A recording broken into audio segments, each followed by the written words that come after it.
Hello? Assalamu alaikum wa rahmatullahi wa barakatuh. That's a desi thing to do. Alhamdulillah. We begin with the words of the Prophet ﷺ.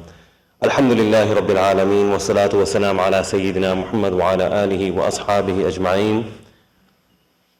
Dear brothers and sisters in Allen Masjid, Dallas, Texas, Assalamu alaikum wa rahmatullahi wa barakatuh. It's a distinct pleasure to be here in your presence, and it is an honor to be invited, into the masjid to talk about a subject, or a few subjects, I should say, that are very near and dear to my heart, and I would hope would be essential, since we are talking about the essential Muaddhin, to every single member of the household. So in my day job, just to give you some example, I should probably introduce myself. I own a marketing firm. I established that in 2004. The intention was made when in my second Hajj. I had gone, at that time I was in Masjid al-Nabawi. I was in front of the grave of the Prophet ﷺ, and that's where I made the intention of opening up Fluid Visions. Specializes in strategy consulting, building brand equity, and launching ventures. And I have a focus on building strategic marketing management. So I had the distinct honor, privilege, and distinction to have serviced over 750 for-profit and non-profit Muslim organizations in the last 10 years. And just to give you a brief highlight, because of course my calling is that I had made the adhan across the United States. And also I recited the khutbah al-wada of the Rasul Sallallahu Alaihi Wasallam also within each masjid in the United States as well. And although we're not here to talk about that particular presentation, we've done that last night at the Richardson Mosque. I don't want to deprive the people from at least getting the highlights of that particular trip. And so we'll begin with this, and hopefully that will transition us into the topic of being a Muaddhin, and we'll talk about the original Muaddhin, and we'll talk about Muaddhins today. And we'll end, inshallah, with the khutbah al-wada of the Prophet ﷺ. And I have built it into my presentation that we don't want to just come and entertain and inspire the people within our audience. We want to also put them into a call to action. In other words, what's very significant and differentiated, I'm using marketing terms now, as I teach also in the business school, what's differentiated about this particular khutbah is that the Prophet ﷺ gave a command to his Sahaba at that time, at the farewell speech, to take his words to others and those to others again. So that puts you and I who are here, mawjood, who are listening to his words, into a position of liability. For if those words have reached us and we didn't move it forward, we'll be asked about it, inshallah. So after that is done, we'll hopefully have an opportunity to do some question and answer. And then lastly, I would love to be able to take a picture with everybody to be able to show what the community of the Allen Masjid looks like. I have thousands of followers, across the world. And, one of the khidmats for the community at large is that we're opening up a window so that people, Muslims and non-Muslims, can recognize one another. The architecture, the different demographics, the different ethnicities. This is how we are going to help ourselves against the very strong Islamophobic wave which is coming. We have to make ourselves known to the community. We have to let them see us, inshallah. So on May 8th, 2015, I was humbled to receive the barakah of Allah subhanahu wa ta'ala, to have received that title, become the first person in the world to have made the adhan across all 50 states within a record span of 35 days. It took me 35 days to cover the United States. By no stretch of the imagination was that an easy journey. And so we'll start with the most obvious question that people like to ask. Well, why did you do it, right? I had turned 40 just a few months before this trip, or the trip that I took. And in 2014, I turned 40. In 2015, I went. And I had gone through a practice of what we call muhasabah, to take an account of oneself. Funny things happen to men when they turn 40, right? I think in Western civilization we call it midlife crisis. And you start to see what you have achieved and then what you haven't. And when you do this, it's natural to compare it to other people who you deem to be successful. And success is defined in many different ways in society. someone who has the most degrees, the most titles, someone who has amassed the most wealth, someone who has the most property. This is how materialistically people look at one another as far as success is concerned. But when we look at it from the eyes of Allah Azza wa Jal and the Rasul sallallahu alayhi wa sallam, it's an entirely different metric, right? And so my father, rahimahullah, was a professor at the University of Michigan, emeritus, which is of high distinction in microbiology. And he also had a very, I should say, final experience that left an impression on me and I should say thousands of people throughout the United States and abroad.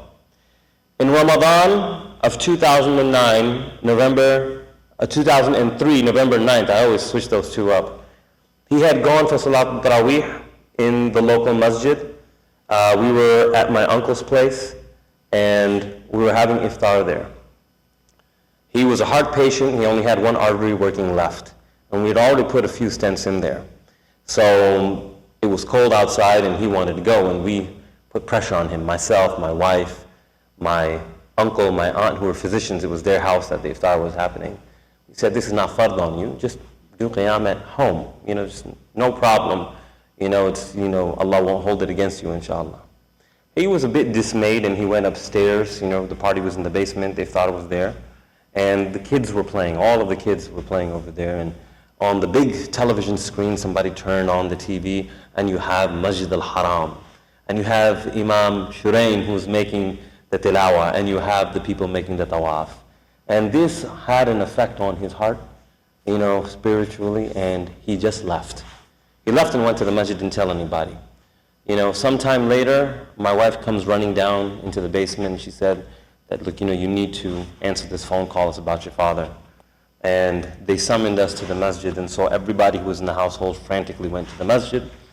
The entire masjid was packed. It was a weekend, all the way to the shoes, but it was pin drop silence. And as we walked in, and I was escorted into the place, I found my father on the ground, and his khamis was cut in half, and you could see some medical equipment that the paramedics were using to try to help him, revive him, whatever the case may be. And the president of the masjid said to me at that time that I was praying next to your father, and so was this other gentleman he referred to, who was also a physician. He was surrounded by physicians. We were lucky enough, he said, to be able to pray Salat al-Isha with your father. And then after that, he was praying Sunnah in the second rak'ah, in the second sajda, he passed away. So again, for those of us who are here in the masjid, the lesson here to take is to attach yourself to the masjid. Allah subhanahu wa ta'ala promises the shade of His arsh to 7 types of people, one of which whose soul is attached or linked to the masjid. And you can imagine myself at that time, what I must have been feeling. This is the best way for me to describe it. I felt that the ceiling on my head was taken off. I felt that there was no protection at that time. It's bittersweet, as you can imagine. You're losing your father. But because of tarbiyah that he's given you to understand from the guise of Islam, through the lens of Islam, you know that this man was with wudu. And you know he's in the masjid. And he made the intention of making Salat al-Tarawih. And he caught Jama'ah. And he was doing Sunnah. And while he was saying Subhanahu Rabbil A'la, his soul was collected. I don't think we need to worry about this type of person. But it had an effect on me, so to speak. And so when I'm looking at the time of 40, whether I have achieved something or not, I have to compare it to a stronger paradigm. And I naturally looked to my father first. I was like, this man has achieved something, and I have done nothing even remotely close to this. Then I look at the people and the members of my own household. And I have a boy who's 13 years old. And I didn't say this last night, I'll say it then. May Allah subhanahu wa ta'ala guide him, bless him, protect him, and preserve him. That he is memorizing the Quran while he's going to public school. He's memorizing 19 juz. And he is the first person to wake up in the household. Not myself, not my wife. He comes in and he prays tahajjud and he reads the Quran in the top of his lungs. And eventually when he sees that I haven't come, I haven't responded, he comes and he stands by my bedside and he doesn't wake me because he's afraid, he doesn't want to disturb me. He just stands there until there comes a point where I realize that there's a presence in my room, and I turn around and he said, Abu Jan, it's time for salah. It's time for tahajjud. The tahajjud is expiring. MashaAllah, this boy is also an honor roll student, and he has achieved honors in his athletics. When I take a look at this boy, again coming back to the 7 who will have the shade of the throne, is also one of those individuals who spends his youth for the sake of Islam and for the sake of Allah subhanahu wa ta'ala. And I look at myself and I figure that I must be a very miserable wretch. You know, that I have not done anything for my degrees, for my accolades, for my awards. All of these things are meaningless. And naturally I felt very, very sad. You know, you could say miserable, you know. And so my father's not there anymore. So we're very lucky for those of us who have teachers. I went to one of my teachers and I told him about this. And now we're going to move from one topic to the other, and that is the topic of the Muaddhin. So my teacher says to me, he says, aren't you a Muaddhin?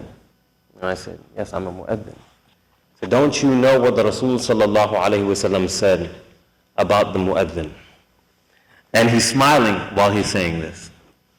And he said that the Rasul sallallahu alayhi wa sallam, say sallallahu alayhi wa sallam, he said that when the Muaddhin makes the adhan, as far as his voice reaches, anything that it touches, alive and not alive, will testify for him on the day of Qiyamah. And he will have the reward of the first saf, and he will also have the reward of every individual who responded to that call. Didn't you know what the Rasul sallallahu alayhi wa sallam said about the Muaddhin? He said on the day of Qiyamah, 2 different riwayah here, one riwayah said that they will have the longest necks that will give them a vantage point to see the furthest. And the Muhaddithin, they interpret this as them being able to taste the mercy of Allah subhanahu wa ta'ala before anyone else. The other riwayah is that they will have tall stature. He said, don't you know what the Rasul sallallahu alayhi wa sallam said about the Muaddhin? And then the last thing is, and this is ajib because Hafiz Bilal, who I believe is working with the youth here, came to my place last night. I met him for the first time. We were connected through some other people. He must have left close to Fajr, right? Because we were talking about Bilal radiallahu ta'ala anhum. The time just left, right? And speaking of Bilal radiallahu ta'ala anhum, my teacher said, don't you know what the Rasul sallallahu alayhi wa sallam said about the Muaddhin? And so when the Prophet alayhi salatu wasalam summoned Bilal ibn Rabah al-Habashi radiyallahu ta'ala anhu, Muaddhin al-Rasul sallallahu alayhi wa sallam, when he summoned him, he asked him, is that I had the vision. I had the vision that I was going to be the first one to enter Jannah. What have you done so special? Because I have heard your footsteps ahead of me. This is the muqam of the Muaddhin. This is the status and this is the stature of the Muaddhin. Aren't you a Muaddhin? By that time, he had instilled such a speech that touched my heart that this thing that was dead began to revive. And a spirit of fire started to course through my veins. Because I knew now that there was an avenue at least for me to compete. Compete with the men of my family. Compete with other individuals who have linked themselves to the tradition of trying to capture the attention of Allah subhanahu wa ta'ala. There at least is a way for me to do this thing now. And so as I began to leave and I got up, he grabbed me by my wrist very tightly. I didn't know that the old men had that much strength, right? And to the point where the blood started coursing through my wrist and his hand was white, and he said, what about the Rasul sallallahu alayhi wa sallam? I said, my teacher would know better. He said, bring to the people the kalam, the best of the speech of the Prophet ﷺ. Bring to them the khutbat al-wida, hajj al-wida, the perfect summary of 23 years worth of a prophetic work. And so now, once the intention was put into place, my business acumen, my experiential acumen started to kick in as an executive, as a strategist. And I thought to myself that I am going to make adhan across the entire United States, and I will make the entire mulk my witness, inshallah. Right? And it reminded me of a time when I was 8 years old. I was 8 years old in Switzerland, Bern, Switzerland. My father was on sabbatical, and he brought me these books, Our Prophet, Mercy to Mankind, the first seerah books that came out in English ever. And I began to read them, and I remembered the Sahaba Ajma'een, the companions. And I thought to myself, for 35 days, I will accomplish this inshallah. In 35 days, I am going to pretend to be a Sahabi, and I will take this message to the people, inshallah. And I'm very, very blessed for all of the things that could have gone wrong. They didn't. The protection of Allah subhanahu wa ta'ala was there. Think about it. I drove 33 states, 17 times we flew. How many canceled flights could have happened? How many delayed flights could have happened? How many roadblocks? How many rush hours we could have hit? And understand this, if you miss the adhan at that time designated in that masjid, you cannot make the adhan again. You can delay your salah, you can pray 5 minutes later, 10 minutes later, but you can't miss the adhan. The adhan comes when the adhan comes. If you miss that, or somebody else, and you know how we do it in the masjid, somebody else comes and gives that adhan, you have to wait till the next adhan. But in some states, in some days, we were hitting literally 3 states a day. So that means that it's a domino effect. But that didn't happen. Allah subhanahu wa ta'ala kept our integrity and allowed us to finish this. Alhamdulillah. So I want you to understand that this is the reason why this took place. But different people took different things from this trip. You know, for some people like Imam Majid of the Adams Masjid in Sterling, Virginia, while I was in his masjid, he had said 50 speeches, 50 adhans, 50 communities. This to him was freedom of religion, freedom of speech. As a Muslim American, you have the right to go ahead and exercise this, and he was proud for that fact. If you look at another elder, a very old man came to me, he said, "Son, I'm the person who put the shovel into the ground and dug up the first dirt before the masjid was made. And now I see the little kids who were there at that time are sitting on the board, and their kids are now sitting in leadership positions in the youth council.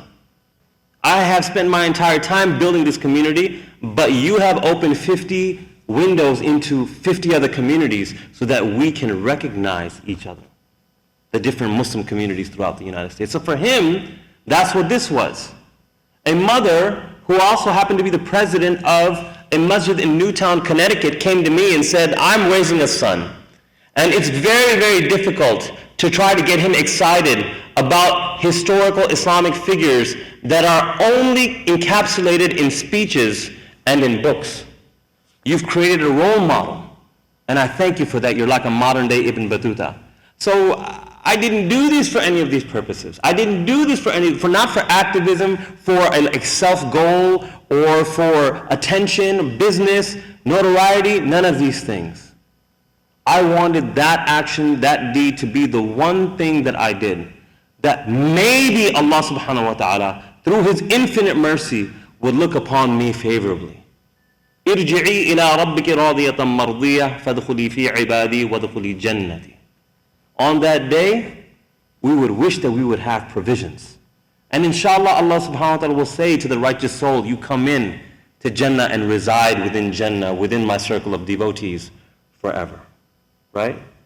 So that is just to give you a quick, brief background as to why I did what I did during the trip. But it is more important for us to understand the status of the Muaddhin.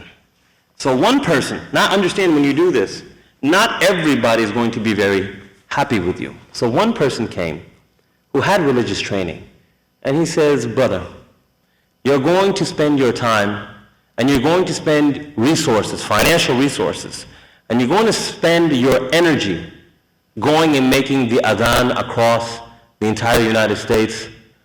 How does this benefit the American Muslim community?" This is what he said. I won't mention his name. Muaddins, I will say this, by our nature are very aggressive people. We are very competitive people. right? If you understand the persona of that position, in order to understand what it means, you have to look at the original model, right? And so that question really put something inside of me. And I told him, I will answer your question in 36 days when I see you, inshallah, right? And so, let's take a look at answering this particular question. After the birth of the Rasul sallallahu alayhi wasallam, and after the hijrah that took place, arguably the most important date in the history of humanity and Islam was the day that the Muslims marched on to Mecca. I want to put this into context for you. On that day, a treaty, or following that day, or preceding that day, a treaty was broken. And that was an invitation at that point for the mercy of the world, Muhammad sallallahu alaihi wasallam, to march on to Mecca. And 10,000 lions were coming upon the boundaries of their oppressor. And they're flooding the boundaries of Mecca from every which way direction, north, south, east, and west. Every which way the wind blown. And I want us to understand the context of that particular situation. These people have had their lands taken away from them illegally. They have been defamed. They have been tortured. They have been killed. They have been ridiculed. They have been outcasted. And I challenge now, bringing it back into today's current affairs, if somebody were to do something like that to a person or to a people, and then the people then had the opportunity, the upper hand to go ahead and then answer that or respond to that, would they have responded the way that Rasul sallallahu alaihi wasallam responded on that day? That day, they flooded Mecca. And any other leader, for that fact, would have gloated. They would have had their chest swollen. They would have had their head raised. Their eyes would have been gleaming of two things, pride and revenge. They would have taken their retribution, and then they would have taken it exponentially. But the Muaddhin described the personality, the charisma of the Rasul sallallahu alayhi wasallam on that day, in that moment, when his camel had arrived at its destination, that his head was so low out of humility that it was touching the saddle of his camel sallallahu alayhi wasallam. And at that time, where 10,000 Sahaba and Sahabiyat were there, in that moment of victory, in that moment that they had taken and reclaimed Mecca and the Haram, look at what could have been done. Look at what could have been done. A khutbah could have been given. Yes? Isn't it appropriate for a leader to stand up and say a few words? Doesn't that happen? Taking all of the credit? Umrah could have been taking place. You know, everybody could have done Umrah with the Rasul sallallahu alayhi wa sallam. They could have gathered the leaders of the Quraysh, and this is what happens in corporate America, I know. They could have cleansed the executive cabinet because there's a new CEO in town. They could have done all of those things, but they didn't. There was one action, one solid, singular action that the Prophet ﷺ commanded at that time. Let's stop there for a second and understand who is in this audience, who is in this gathering. You have the cream of the crop. You have Sahib al-Rasul as-Siddiq radiyallahu ta'ala anhum mawjood in that gathering. You have Umar Farooq radiyallahu ta'ala anhum al-Khattab in that gathering. You have Uthman al-Ghani ibn Affan in that gathering. You have the Lion of Allah, Ali ibn Abi Talib, in that gathering. And you have countless other Sahaba who Allah subhanahu wa ta'ala and the Rasul sallallahu have given distinct honor. But above all of them, who was summoned at that time, in that moment, in that singular standstill moment in time, but the Muaddhin al-Rasul, Bilal ibn Rabah al-Habashi. And he asked him to ascend the Kaaba. And so the companion ascended the Kaaba. And what was done? The adhan was made. حي على الصلاة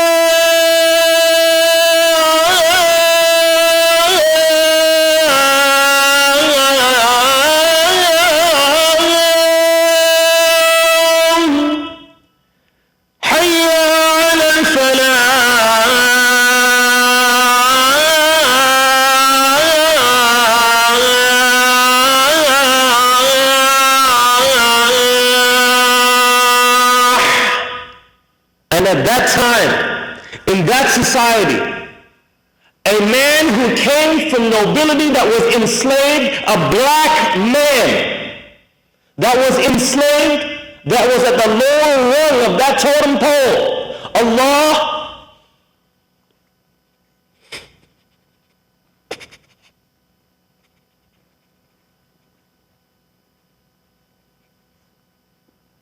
and his Rasul sallallahu alayhi wasallam showed the people the status of a Muaddhin, and they showed haqq at that time, and they showed what Islam was at that time. It was the adhan that was given. It was the adhan that announced that Islam had arrived, that haqq had arrived. And people have the audacity to ask me, how is giving the adhan going to benefit the ummah? You understand where I'm coming from, brothers? This is our tradition. This is our religion. This is our creed. The deliverable of the Muaddhin is not a beautiful voice. The deliverable of the Muaddhin is salah. This is something from Allah subhanahu wa ta'ala. The people respond. It's a call and it's response. And now coming back to the position of the Muaddhin has to be extremely conscientious of time. We're good on time. Has to be very conscientious about time. Muaddins have to come in early. They have to make sure that the rug is pointing the right direction, that the saf is clean, that the microphone is working. Above all else, the Muaddin has to make sure that there's no one else going to come into that spot. Okay? No one else is going to come and take it. Now understand this is that the hadith does not talk about a beautiful voice, does it? It says as far as the voice reaches. So it has to have a very strong voice. You have to have strong vocal cords. But a mu'adhin, above and beyond anything else, when I sit down with my teachers, has to have that type of character of Bilal ibn Rabah al-Habshi radiyallahu ta'ala anhu. How much Allah and His Rasul sallallahu alaihi wasallam loved him. That give him that honor at that time in that moment. And it doesn't end there. I talked about the footsteps of Bilal radiyallahu ta'ala anhu. You know that on the day of Qiyamah, after the hisab and the kitab is finished, the accountability has been done, everything has been weighed and measured. The Prophet ﷺ would start to move towards Jannah. And understand, everybody before him, the Prophet ﷺ, and during his time until the end of judgment, how many siddiqeen and salihin must have come. Awliya, great people, people who are close to Allah subhanahu wa ta'ala. But who is holding the rope of the she-camel? Who is taking the steps forward? Who is Allah subhanahu wa ta'ala honoring but the mu'adhin of ar-Rasul sallallahu alayhi wa sallam? Bilal ibn Rabah al-Habshi. And you all wonder why this Sahabi? Why this man? Allah subhanahu wa ta'ala knows best. This is the true answer. But what my feeble mind can deduce is that at a time when he was tested. And how was he tested? He was tested by being brought onto the hot sands of the Arabian desert. And his owner, something had taken offense against his pride. That how could my slave talk back and rebel against me? He said, I'm going to correct him. Not only for the sake of correcting all the other slaves during that time, but also to correct him because he's my property, he thought, in his ignorance and in his arrogance. And it was said, I won't go into the detail, we have children here, that they used to take spears and they used to prod his flesh.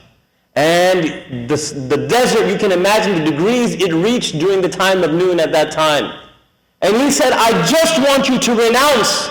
Say one word. Say, I am your Lord. Say that he is not your Lord. And the only thing that would come out at that time would be ahad. Ahad, one. Ahad. And when that wasn't enough, they brought a boulder and they put that on top of his chest. Ahadun ahad, ahadun ahad. His life was forfeit, he didn't care, but he stuck and they said that Bilal ibn Rabah radiallahu ta'ala anhum, the more that his owner used to go ahead and put this on him and he would respond with this, it would make him angry and it would make him more resolved. This is the loyalty, this is the unconditional, unwavering loyalty that is a man of Muhammad sallallahu alayhi wa sallam. And that saying, and we're in Black History Month, right? Isn't this Black History Month? And we've got all these, we've got Frederick Douglass, we have Martin Luther King, we have Nelson Mandela, we have Malcolm X, we have all of these great figures who are civil rights activists and humanitarians. And they spoke and they wrote and they put their own lives at much jeopardy and risk to fight for humanity. But I'm telling you right now that the most famous quote in the history of humanity that ever came out of the mouth of a black man was ahadun ahad. I'm going to tell you that right now. This is what happened. And he loved it so much, Allah Azza wa Jal, that the Sahaba at the time of Badr, again, look at the logic here. There's no logic in rationalism. The numbers don't match up. It's a losing battle at face value. That was their slogan, ahadun ahad. And the angels who Allah Azza wa Jal sent down, who also partnered up with the human beings at that time, ahadun ahad.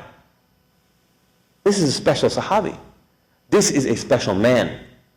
And when the Prophet ﷺ passed away, and it was too much for him to bear, that companion left, and he went. He left and he went to Syria. And it happened that the Amir al-Mu'mineen and his army were passing through and they had to stop in that space. So some of the Sahabi of old, and by the way, when the Prophet ﷺ passed away, he never gave adhan again. It was too painful. It was too painful for him because it reminded him. Can you imagine? You're in the presence. You are honored, you are favored by a man who is considered to be the best of all creation. And now that man is gone. There's no person now to summon the Muaddhin. Who else can summon the Muaddhin but the Prophet of Allah sallallahu alayhi wasallam? So he stopped giving adhan and he retreated to Syria, where he served Islam there.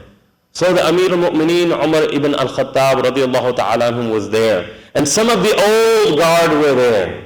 And they said that Bilal radiallahu ta'ala would not listen to us if we asked him, but if you ask him, maybe he will listen. Can you please ask him to give adhan one more time? So Umar ibn al-Khattab, who himself of course had a presence, he went and he spoke to the Sahabi. And he asked him to give the adhan one last time. And after a lot of persuasion and I can arguably say begging, the Sahabi conceded and he gave the adhan. And can you imagine what that gathering must have been like? For all of the men of Muhammad were there, sallallahu alayhi wasallam. Allah subhanahu wa ta'ala says in the Quran, radiyallahu ta'ala anhu. May Allah be pleased with them. Some speakers will get on this pulpit and they will use the name of these Sahabi and they will deprive them of their titles, radiyallahu ta'ala anhum. Where is the adab is gone? They said that when he made the adhan, not one beard was left dry, for everyone was crying. And I can imagine what type of toll that must have had on Bilal radiyallahu ta'ala anhu. And he never made the adhan again. My dear brothers and sisters, these stories that we say are not just for you and I to be inspired and to become emotional about something. It's like perfumes. Perfumes come in different grades, right? You have perfume and parfum, from what I'm told. I don't know, my wife knows more about these things. But if the perfume is good, it'll last for a little while, right? The effects of it, you'll get it. If the perfume is really good, it'll last for a little bit longer. That's kind of like a speaker, right? His ability to have an influence on his audience or her audience. But what good would it be for us to just be influenced by this excellent speech and be emotional in the moment and not do something about it? So I want to translate now the strategist and the executioner of marketing. The businessman inside of me comes out, and I said that there has to be something that we take away from this. And I will implore you, as the head of your household, I'm talking to the men here now. And most men, they give me the wrong answer. They said, I wish my son was here to hear what you said right now. I wish my son was here. I would implore you that you take this advice that I'm about to give on to yourself first. If you want barakah in your household, if you want the calamities between you to go away, if you want to start to alleviate whatever calamities are falling on side of you from the outside, you make the adhan in the household. This is what you do. You cannot be in the masjid 24/7. Imams can't even be in the masjid 24/7 for 5 salah. If you can, alhamdulillah. But you should make the adhan in the household. And don't say that, brother, we have a clock. We have an alarm clock. You know, that alarm clock, you can shut it off. Don't say I have an app. You can ignore the app, you can put it on snooze. But it is difficult to ignore a live human being. And we were meant to use our voices to give the adhan. If there is a call in the house, there will be a response. Kids will drop their electronics and they will come. The wife will drop whatever she's doing and she will come. And you will have jama'ah together. You don't have to say anything to each other, but you will be facing the direction of the qibla. And salah will be there. That is the deliverable. And if you can have salah together in the household, what type of barakah is there? Imagine the difficulties that would be unlocked for you. Imagine the protection of the barakah coming in. So one of my missions is, I'm telling you to please start making the adhan in the household. And don't say that I'm going to have my son do it. This is a difficult task. This is public speaking. It's not meant for everyone. They're going to see you do it, and you're going to go ahead and show them that this is something that, look, you know what, is a prized position. Eventually they're going to do it. They're going to remember that this is something I have to do, inshallah. I ask Allah subhanahu wa ta'ala to make us amongst those individuals who keep salah very close to our vest. And understand that before the salah comes the adhan. Before the adhan comes wudu. Before wudu comes khushu. Right? There is a step-by-step process to get over there. The adhan is a catalyst for that. I will leave you, inshallah, with the kalam of the Rasul sallallahu alayhi wa sallam. And I implore you again, and we'll talk about that in a moment. أعوذ بالله من الشيطان الرجيم بسم الله الرحمن الرحيم إن الله وملائكته يصلون على النبي يا أيها الذين آمنوا صلوا عليه وسلموا تسليما. Say Allahumma salli ala Sayyidina sallallahu alayhi wa sallam at least. This is the only ayah in the entire Quran out of the ayah of commandments in which Allah subhanahu wa ta'ala includes himself. But when the name of Muhammad is mentioned, myself and my angels send salutations onto him sallallahu alayhi wa sallam. So oh you who believe, that's you and me, send him a worthy salutation. This needs to be muscle memory. Let's practice. Muhammad, Rasul, Nabi, Messenger. Any reference, it has to exercise your tongue. Sallallahu alayhi wa sallam. Minimally. On the 9th of Dhul Hijjah in the 10th year of Hijrah. And before I begin, I want you to close your eyes. And I want you to imagine if you were there at that time. In the field of Arafah. Thousands of people wearing white. Some of them have been with the Prophet ﷺ from the beginning.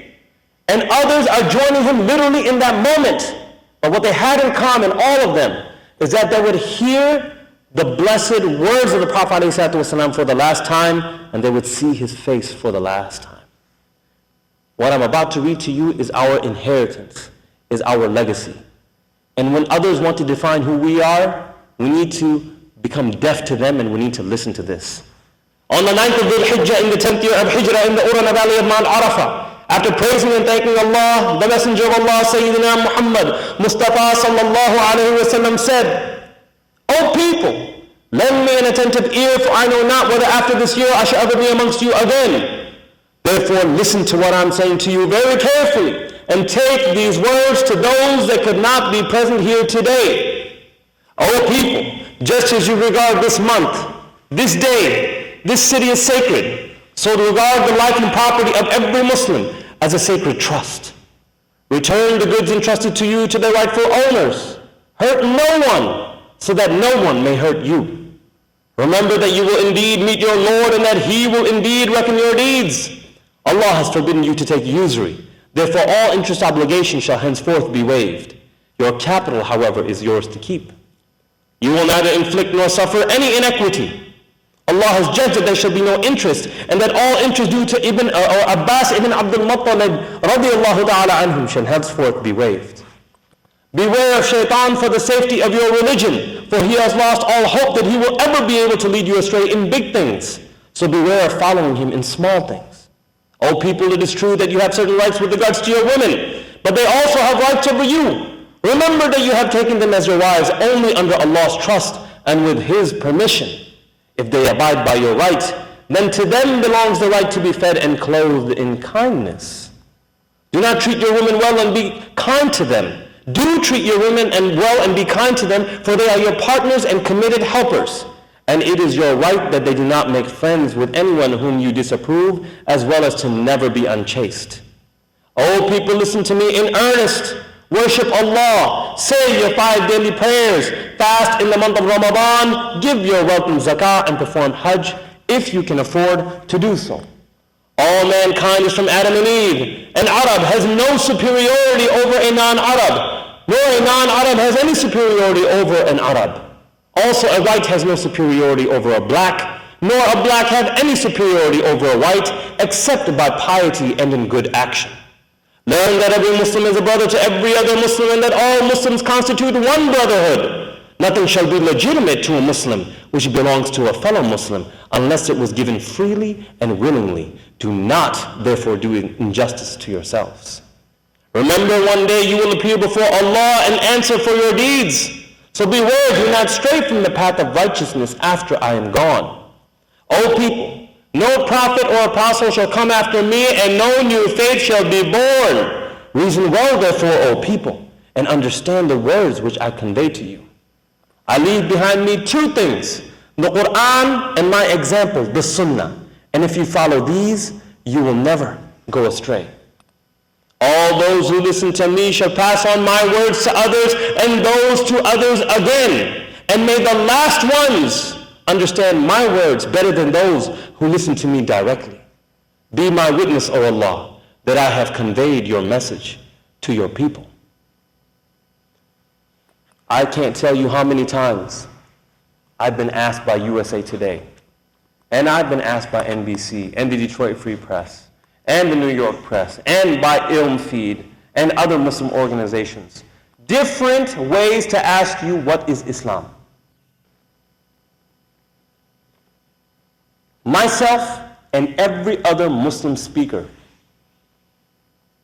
today will fall short on answering that question. We'll fumble over their words to answer this question. And we will not be able to defend who we are. We will not be able to showcase who we are. But coming from behind, coming 1400 years ago, through father and son and mother and daughter, through master and student, these words have been passed on from generation to generation, from century to century, and they have reached us here in Allen Park today. This is a perfect summary of the mission of the Prophet ﷺ. 23 years worth of a perfect prophetic mission. And where we are unable to articulate the rhetoric which is necessary for us to be able to answer, what does Islam say about violence? What does Islam say about women? What does Islam say about war? What does it say about commerce? This is the most eloquent speech that has ever been conducted.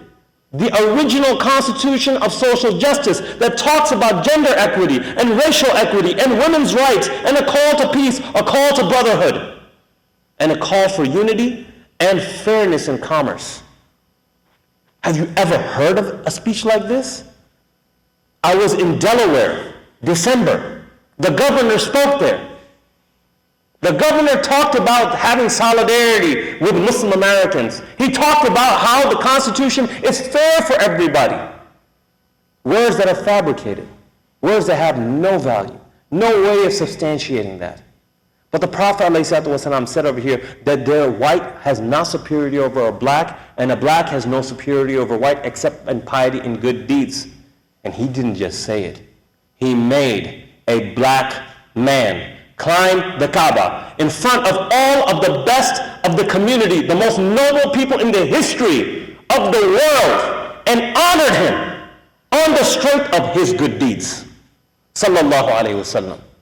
This is the muqam of the Rasul sallallahu alayhi wasallam, and it is the muqam of his Muaddhin, Bilal ibn Rabah al-Habashi radiyallahu ta'ala anhu. Now the last thing that I will say before we conclude here, because the time is, I believe, leaving, is that I won't leave you just with these words. I went from state to state.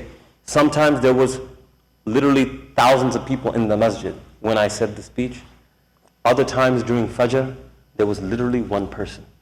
So I don't really care about numbers. Allah subhanahu wa ta'ala will send whomever He intends to listen to this kalam of the Rasul sallallahu alayhi wa sallam. But we have a duty, we have a responsibility. Those who are here shall take my words to others, and others to others again. So as the brother will tell you, every place where I go, I carry with me memory sticks, with the 3 types of adhan which I made, and with the khutbat al-wida, me reciting it. Now you will have the ability to take that memory stick and put it into your computer. Press one button and send it to thousands of people across the United States and abroad. And why is this so important? It's important because one day Allah subhanahu wa ta'ala will ask you, didn't I send in your midst a mu'adhin that was carrying this very heavy message, and he brought the kalam of the Rasul sallallahu alayhi wa sallam to you? And he implored you to take it to at least one other person. Take it to your neighbor, to your coworker, take it to a relative, take it to a stranger. But take it to one other person. We want to be able to say to our Rabb at that time that we fulfilled the haqq of our Rasul sallallahu alayhi wa sallam. That we championed the greatest ambassador of goodwill that the world has ever seen. Don't we want to be able to say this? And that money, $20 is what we charge for that. What happens with this? And this is what we as Muslims need to do. We don't need to talk about our values. We don't need to say Islam stands for this, Islam stands for that. We need to show through our a'mal what it stands for. I live in Auburn Hills, Michigan. Do you know what resides 30 miles north of Auburn Hills, Michigan? Flint, Michigan. Have you heard of Flint, Michigan? It's a place where the entire community of over 102,000 people have wrongfully suffered a tremendous delusion that has resulted in 10 people dying and the entire community being deprived of clean, pure water. This has happened in our country. We want to be able to take these funds, and we want to be able to give this relief to the poor people who cannot afford to have the water there. 100 gallons of water on average is what a person uses when they bathe, when they wash their clothes, when they wash the dishes, when they drink. A family of 400 to 500 gallons. And this is just a bandage on an open wound. So I implore you that do not leave here without buying at least one of those memory sticks. We have a square card reader. You can even give more if you wish to go ahead and do that. That's up to you. But at least take this amana with you. May Allah subhanahu wa ta'ala bless this gathering. There's a hadith of the Rasul sallallahu alaihi wasallam says that when a gathering, any type of gathering, social gathering or non-social gathering, takes place and the name of the Rasul sallallahu alaihi wasallam is not mentioned, that gathering becomes a liability on every single individual that was present there at that time. Inshallah, this gathering will be the entire opposite of that. I pray that this, we cannot see it, I pray that this entire place and outside of the boundaries of the masjid is filled with malaika, and all of them are sending blessings upon us, inshallah. I ask Allah subhanahu wa ta'ala to help us to be able to praise the Prophet ﷺ in a manner in which he deserves to be praised. I ask Allah subhanahu wa ta'ala to be able to have a mu'addin in every single household, Muslim household. And it begins with us who are here today. I ask Allah subhanahu wa ta'ala for us to be able to be honored, to be able to carry this message to the people around us. And I ask Allah subhanahu wa ta'ala that He reunite us in Firdaus al-A'la, in a place just like this, in a gathering which is the most blessed gathering, so that we may be with the Rasul sallallahu alayhi wasallam and drink from his Mubarak hands from the hawd of Al-Kawthar, inshallah.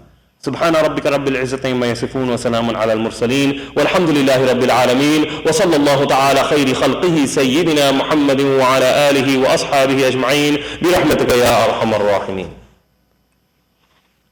Any questions, brothers? That's a lot of talking for a short period of time.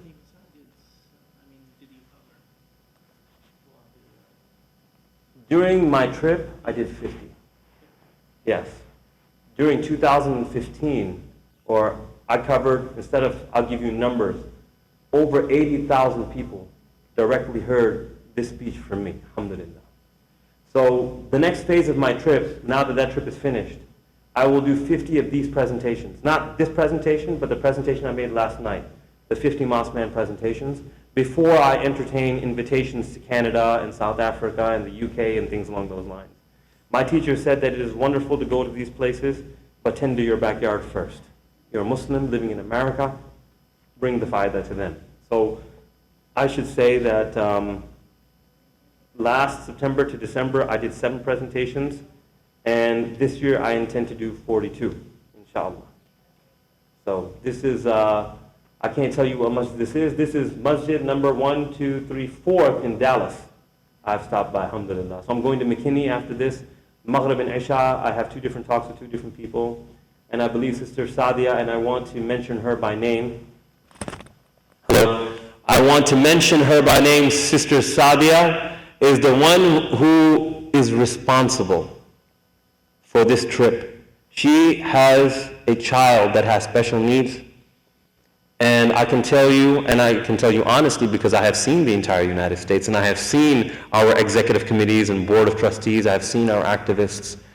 This woman is a tigress when it comes towards representing the good character of the community of Dallas. She is the one who set up all of these presentations, all of these adhans which I'm making, and all of the speeches that I'm reading of the Prophet ﷺ. She is taking all of the ajr for this. Make dua for her daughter, for her family, for her community, that she remains protected, and that Allah subhanahu wa ta'ala increase her through all of the good deeds that she has done. The other thing I wanted to mention very quickly is that a sponsor, a very special sponsor, reached out to me maybe a week before this trip. And you may know Sheikh Omar Sulaiman. You know him? He's in your backyard, right? MashaAllah, may Allah subhanahu wa ta'ala uplift him and protect and preserve him. He started this organization called Muhsin, right? And Muhsin is about championing the disadvantaged people within our masajid. I'm looking over here, where did the people with the wheelchairs, where do they sit? We see where the women sit, right? But what if a woman has an autistic child? Should she not come to the masjid then? Should she just remain home? Right? We have to, if people who are not Muslims are keeping these things into consideration, then we as Muslims, when we architect our spaces, have to design it in such a way that is inclusive for everybody. Muhsin is the name of the organization. We just want you to make dua for them. We just want you to raise your voice. Last night when I gave the presentation, I didn't know this was going to happen. The entire front row of women were all people who were having hearing disabilities. Those were the women who showed up, and they were in the front row. Subhanallah. And I'm happy that I was able to do something, deliver the same message for them. But to answer your question, yes, 80,000 people last year. At least I can say this is the 4th masjid here in Dallas. Any other questions, brothers? Sisters, any questions? Yes.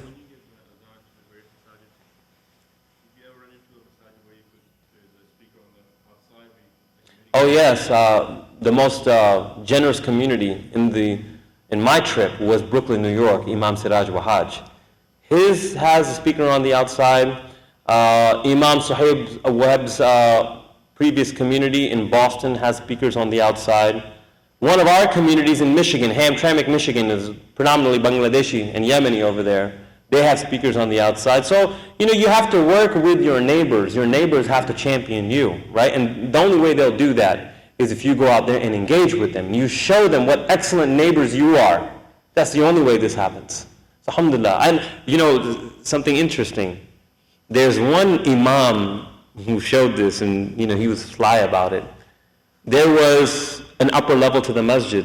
He would open up the window and he would make the adhan, not on loudspeaker, but he would do that.